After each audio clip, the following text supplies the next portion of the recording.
You're listening to the Comic Crusaders podcast. I am your host, Al Mega, CEO of Comic Crusaders and Undercover Capes. In this show, I'm sitting down with creators from all walks of life to talk about inspiration, process, the lessons they've learned, and a whole lot more.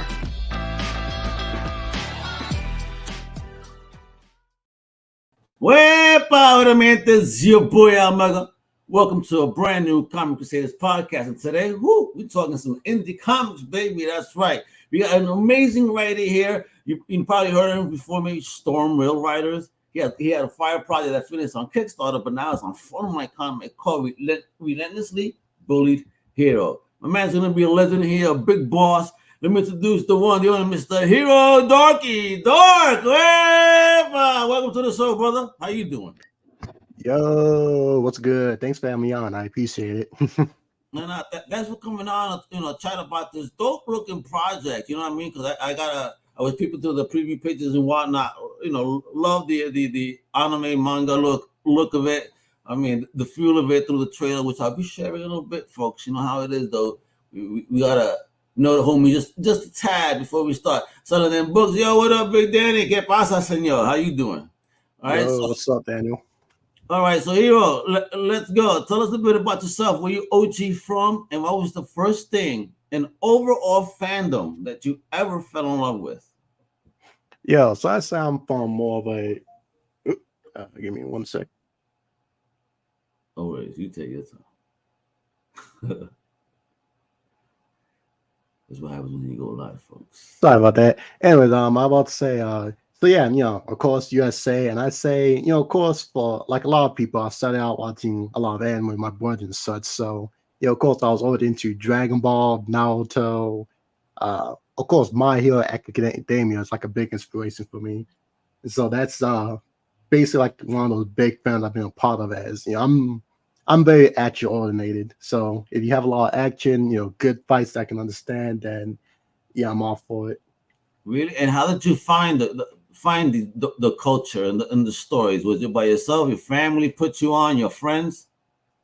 Like I said, mostly family. I have siblings, older siblings, so I usually will just watch they watch, and they end up watching all that kind of stuff. Justice League Unlimited, Dragon Ball, Naruto, and so I watch it, and I'll just like, yeah, this is for me, and I just kept watching it. Hey, thank you, big brothers and sisters. Yeah, exactly.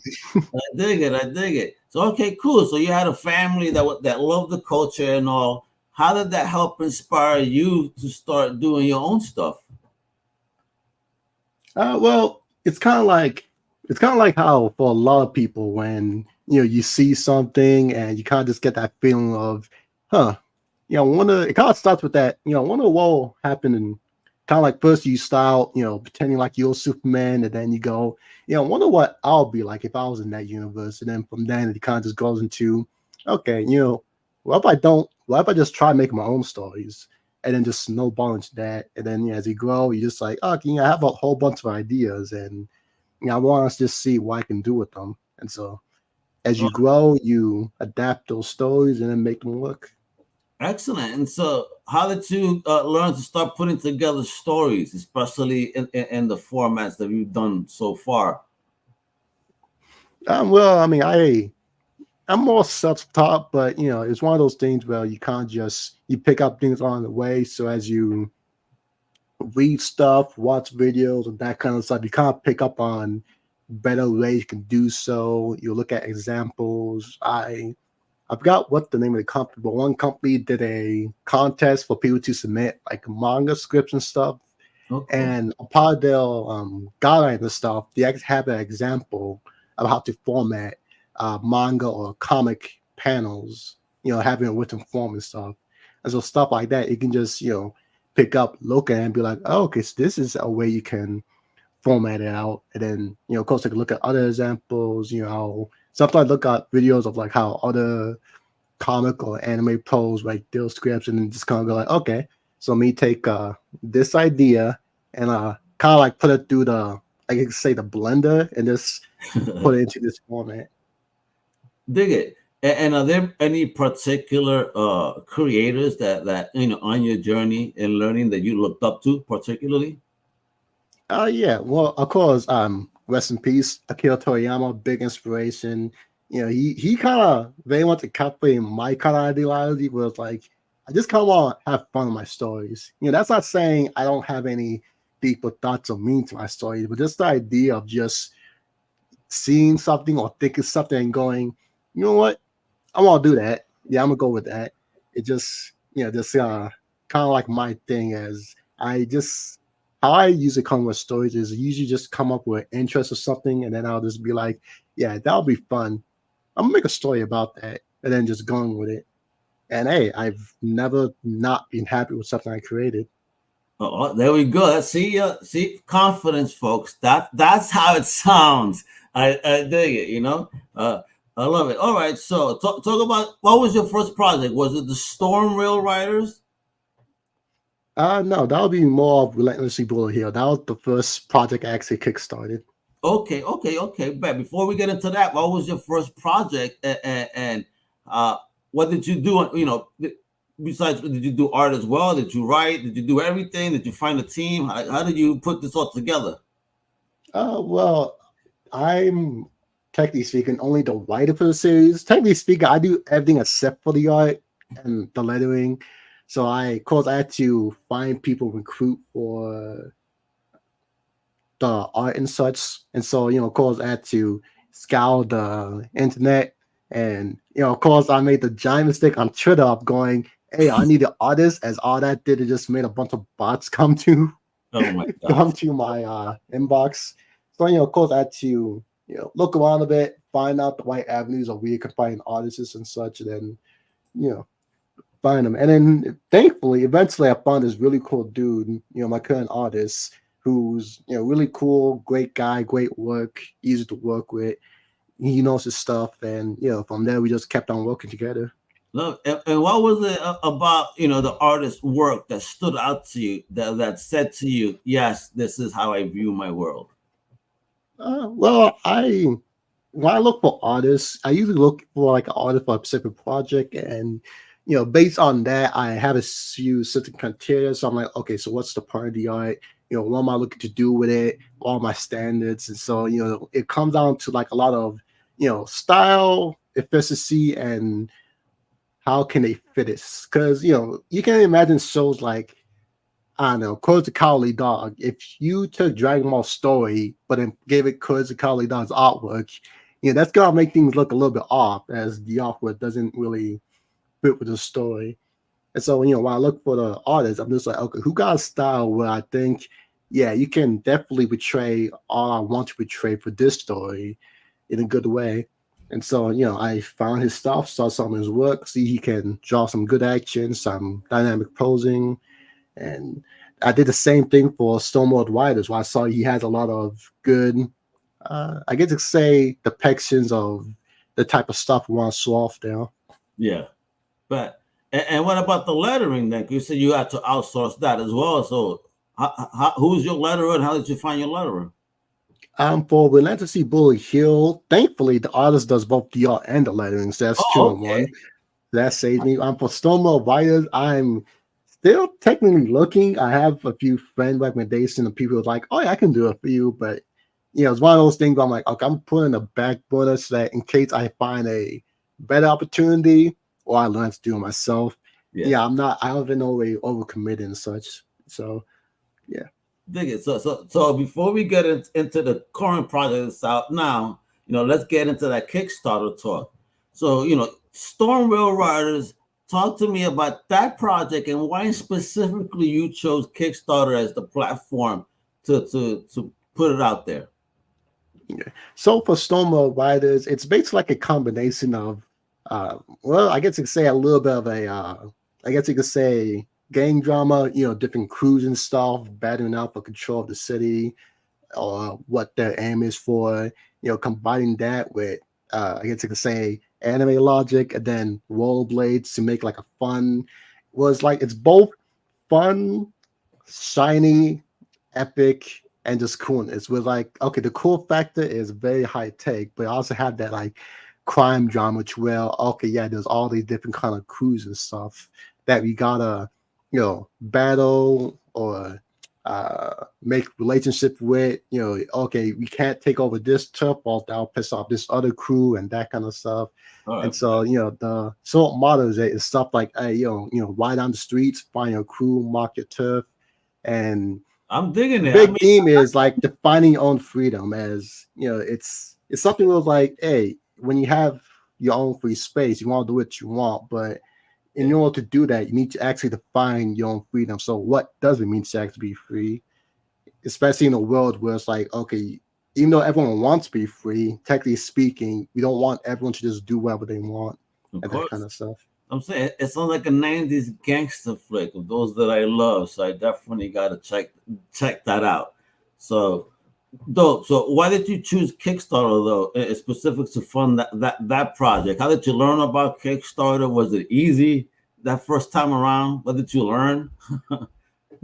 I chose Kickstarter because mostly since they have a decent algorithm for like projects, so even if you're not actively promoting it at a certain time, there'll still be different kind of ways people can find it. Even through like my first Kickstarter projects, I asked a few people, how did you find it? And a lot of them said, the Kickstarter algorithm like sent me here. So I'm like, okay, that's good. It was like, okay, I don't have to 24/7 always push people to see the project. Some people can just find it due to the algorithm and such. And also because it seemed like it's one of the more bigger platforms for like crowdfunding. So, a lot of different YouTubers use it. So it seemed like, okay, it's a good environment to, at least test the water and such. Okay. Did you find it easy, the platform? And did you learn any lessons that you applied to the new joint that you have out now? I say it wasn't, I wouldn't say it was hard. It was just, there's a lot you need to look out for, and you gotta make sure you actually go through it with a fine comb. Because even for my first product, there was a lot of things that I missed or overlooked that I had to go back to fix. Because I forgot what, I think it was like one of my worst things. I accidentally put the price range for international shipping for domestic shipping or vice versa. And I had to go back and fix it. I didn't know. And other smaller stuff, but like I think it was like one of the cheapest books or covers for it. I accidentally made it so that no one in America can buy it. I had to go back and fix it. So you were bullying us over here. Look at this. He was taking over the streets of America. So wait a minute, you were my book. You gotta hold on. Exactly. There's a lot of little things. It was like, okay, you gotta watch out for them and then make sure you actually, do your work. I wouldn't say it was hard, but definitely like it's a lot of effort and a big thing about marketing. And so, of course, I took those lessons and then, applied to the other joint.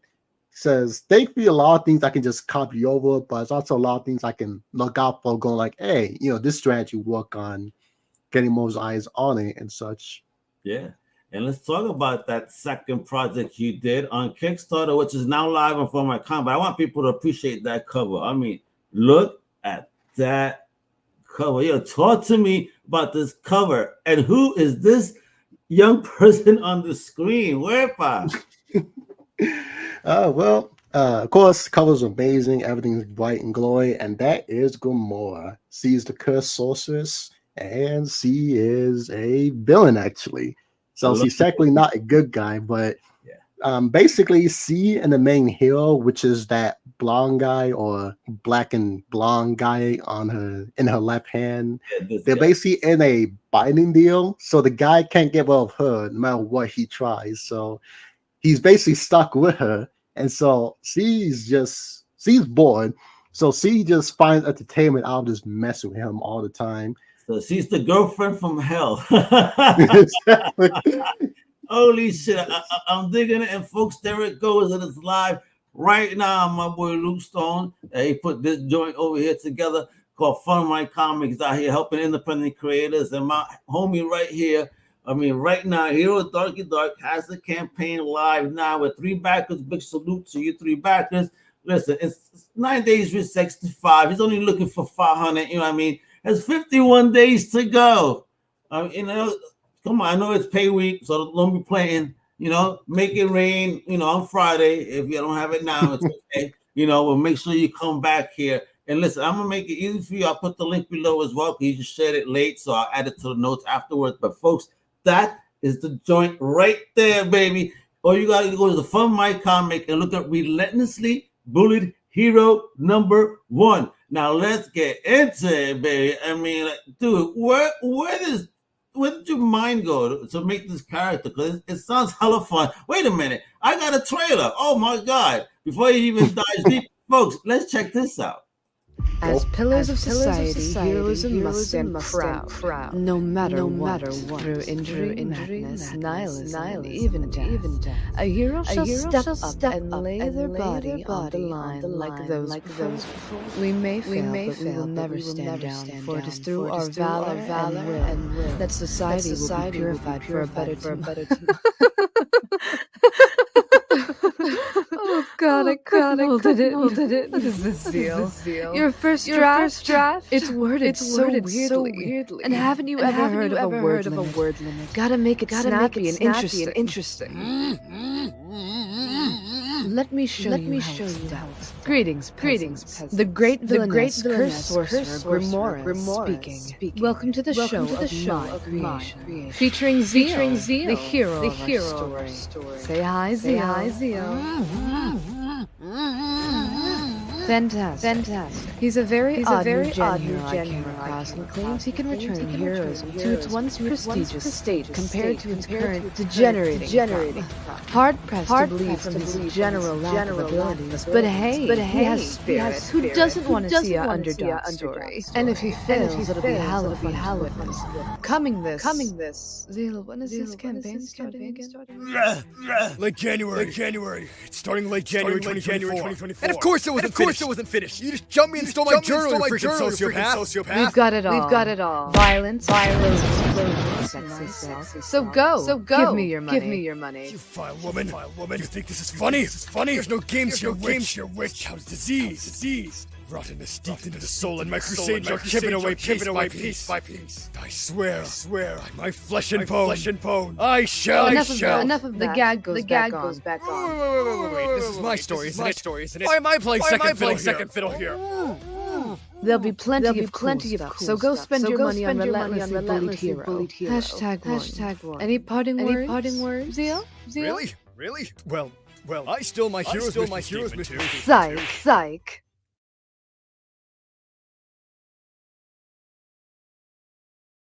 Woo, folks. Did you see that? See that art, that madness that was going on there? Ooh, love it. Yo, Hero, man. It looks like a gorgeous project, man. Dive into the building of this universe of yours at the end of the day. Were you tortured by an ex-girlfriend or something? I mean, I wouldn't call her a girlfriend, but that's not the point right now. But of course, I guess what inspired me is, of course, My Hero Academy, inspired me a lot about heroes, about how heroes can affect society, and then seeing the different aspects of what that is, and of course, other type of anime. I guess you could call more slice of life animes kind of help introduce the whole. Okay, so what if he's basically constantly tortured by a villain? It's kind of like it's an aspect that not too many, I won't say not anyone thought of, but not too many people would think of when think of, okay, heroes in action. Why not throw in a villain who just messes a hero and he's there? So it's one of those things where it's like, okay, if I do things this way, I can introduce a fun and interesting dynamic to everything that put things in a different light. Because now it's like, okay, he's trying to do his job and stuff, but now he got someone who I wouldn't say she actively wants the worst for him, but will actively make things harder for him. So if he's chasing out villains, he might personally trip him just so he can not catch up to him and that kind of stuff. And so it's something was like, okay, this would be fun to go through. And it kind of helps just oppose his personality as, Zeal is what a lot of people will call an edgelord. So, he's, I guess you could say he takes things a little bit too seriously all the time. And so having that be juxtaposed by someone who just always, I guess you could say, taking the piss out of him can make things a lot more interesting. And, of course, make things easier to sell a comic as you can see, a lot of people like the cover. Yeah, I mean, this looks great. This book. I mean, look at it, and being that it has this, traditional manga look. Did you create the book in the traditional manga style or American style? And is it sized like a manga or like a comic book? I say I took the manga aesthetic, but made it more American-like. So of course we read it left to right. I'm planning to have it be more of a regular manga size. I mean, not manga size. Regular graphic novel size, comic size, that kind of stuff. So it's American. So it's kind of like manga, but Americanized for American audience, and so that kind of stuff. Wow! Look at that beautiful piece of art there. Whereby, dig that. Man, he definitely does not look happy. Well, take a chill pill, homie. You have a hottie next to you. Relax, bro. Relax. I mean, this obviously did some in the trailer. He literally tied him up. I know. Look at. I mean, this is like a hell of fun book for real. Look at this. Ooh, yeah, I like that change and lettering there too. Look at that. Very nice. Look at that. Look at these faces, folks. Now, folks, he certainly took a lot of creative direction with some of the art choices, Yeah, and let's get into people, knowing what they could do here. If you go to fundmycomic.com, the campaign right there with Relentlessly Bullied Hero. Check it out, folks. You get a digital copy starting for $7. Then you get the physical book cover A, $14 plus shipping. And shipping will be dependent wherever it's going, right? Yep. Gotcha. But do you have a standard rate for domestic or no? Yeah. So at the moment, since I don't know too much about the rate for like each country and stuff, it's like, okay, domestically like $5-6, internationally like 10, 12. And so it's like, okay, really simple. Since it's like the first real project, like, okay, flat rate. If I lose money, hey, I lose money, but I'll learn for next time, that kind of stuff. And the fun part of this being like the second chance campaign, as I always did one on Kickstarter that was successful, that this one is more of like, okay, I've proven that people are interested in such. Let me just do my best to let as many people get their hands on a book as possible. And so even with these prices, they're actually a lot lower than what they're originally on Kickstarter. And so I'm like, okay, why not? Hey, but look at these gorgeous covers. I mean, you already saw the interior pages, folks. I can even show you more. Ooh, I see it. Look at this. Wepa. And did the same artists do all the covers? I don't know. Of course, I got different artists to do different covers. And so, ooh. Oh, the Fun My Comic exclusive right here, baby. Look at that. Dope. I really like a costume, very 90s look to it, and I see a mix of so many different characters. For real. Dig it. All right, so I mean, you got books, digital pack. You got trading cards too, homie? Hey. Do you have images of the trading cards or are these it right here? What is it? No. So I do got trading cards. Technically speaking, you can get 2 trading cards. There's one trading card you can get if you buy a bundle. But this bundle is basically if you buy more than one book. Yeah. And the second trading card, you basically get if you buy anything physical. So if you buy one book, you automatically get one of the trading cards. Cool. I don't think I put any of the trading card images. I know I put one in here, but the second one you get automatically. I didn't put it in yet. Gotcha. Yeah, you get the nice variants with cards, digital, physicals, that way you don't gotta mess up those beautiful looking covers. Bookmarks right there. I mean, stickers. Homie has it. Oh, wow. I really like that right there. I really like that. Yeah, that one been really popular. Yeah, because it's gorgeous. That one, look at that. Wow. Who did this one? So there's one artist I found. Funny enough, he does like a lot of cat drawings, but I saw her style. I'm just like, yeah, this can work. This seems pretty good. Oh yeah. So I just asked her and she was like, "Oh yeah, sure, I can do this." And, cooked in the kitchen for sure. Wepa, this is fuego. My gosh, I mean, look at this. And I love just the color usage everybody got. This is sick too right here. This is a t-shirt right here, bro. Yeah, that's one of my favorites. This is a t-shirt right here. Put this on a black t-shirt, nice, PNG it, so that way you get that black out. So that's the everything looks nice on the tee. It'll be fucking fire, bro. Fire. Oh, the Good boom. idea. I'll consider it. Yeah, bro. Hey, bro, I'm telling you, you need some swag for the tables. We'll talk about cons in a minute. Look at this right here too. The bookmark is fire. Stickers. Yeah, I like your project, man. You do. Oh, Comics World Spring, a big shout out. Yeah, they're hosting also the Indie Comic Book Awards, the Heroic Awards at C2E2 this year, which I'm going to be emceeing, folks. So make sure to be there, support indie comics, baby. That's what it's about. As you can see, look at my homie right here kicking ass. I mean, look at this, bro. Jeez, yo. Yeah, that final image, that's basically what happened to trailer was she just tied him up and then took over his studio. I'll get it why you're a little mad, But hey, wow, look at that. That is such a fire image, dude. Jeez. So, all right. So you get what? So you said this is your second chance campaign. What are you looking to accomplish with the second chance campaign, as you call it? As I say, it's my goal is just to get as many extra people as possible to get a book.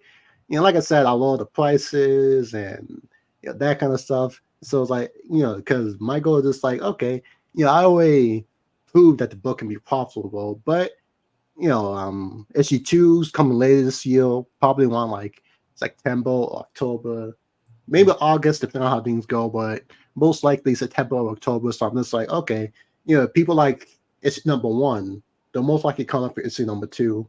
So why not just, well, one, diversify what I advertise as, not everyone is always on Kickstarter. Some people just before might find comic for one reason or another. Yeah. And 2 is like, okay, as I continue to do more shows and stuff, some people may want to get issue 1. So, hey, here's another campaign. We can get it. And so that's why my goal is just let as many people get a book as possible. If they get it, they like it. Want to do number 2, they'll definitely come to it. Wonderful. So talk to me. When the number 2 coming? Like what's popping in the universe? What are the next steps you're taking? When can we expect more? So like I said, on number 2, that campaign will probably start around September or October. Because the number 2 script is already it's done, it's edited, it's white and ready to go. I'm just waiting for my artist to have a little bit more free time, which he will soon before we could actually start putting it to drawing and such. And as for what's happening in issue 2, I'm very excited for, as that's when we're going to be able to dive a lot deeper into the world and situation that's currently in. But of course, we do with issue 1, but enter into a world. There's only so much you can do without it feeling a little bit jarring to just introduce off the bat. So of course, you kind of need to enter in your audience at certain points that when you reveal something, it makes a lot more sense and it feels a little bit more important to them. And it's just like, oh, that explains why that happened and that kind of stuff. And even the people so far who have read or look into the script of issue 2 prefer that a lot more over issue 1 because there's a lot more unique meat that you can buy into. And so I'm a lot more excited as we get to see more heroes. We get to have a little bit more hint to the lore. Part of the story is that recently the Star Hill, which is like, I guess you could say the most important hero of like the city. So like, Talon's Batman, there's Superman, that kind of stuff. He died. So, of course, there's a little bit more about what happened afterwards. What happened to a lot of new heroes and, where the current climate stands and that kind of stuff. And so there's a lot more dig into the meat. So if issue 1's more like a introduction into the world and all that craziness and, Zia and Gamal's relationship, issue 2 is like where we can really see things start to shake out. Gotcha. That's when it starts cooking, baby. Woo! Even more so. Can't wait. Before you go, are you going to make any con appearances this year? Are you going to visit any conventions, tabling where we could pick up any of these books, meet you in person, get a signature? Anything going on?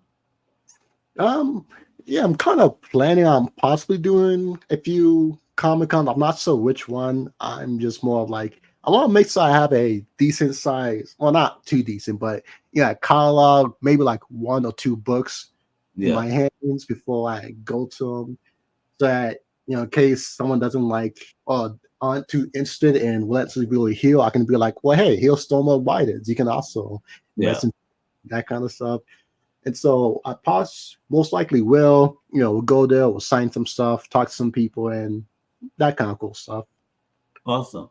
Hero, you got to make it happen because people got to see this book. It's a gorgeous book, hella fun. Dig the art, man. Can't wait to get my hands on it myself to read and have some fun with.